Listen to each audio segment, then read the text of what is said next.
yung paborito kong maraming mga mga noodles. Pero mas paborito ko tong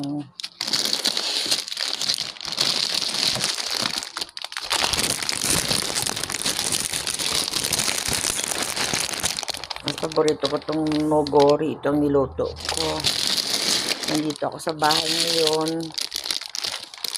Napakalakas ng hangin sa labas. Ayan, mga paborito naman ng apo ko. Nagluto ako ng isa. Gusto kong hinigit ng mainit na sabaw kasi ang lamig-lamig sa labas. Ang lakas, mainit siya pero malakas ang hangin. Napakalamig. Ang lamig sa taas.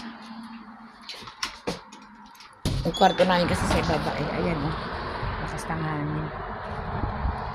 Merienda muna ako ng noodles. Magandang hapon.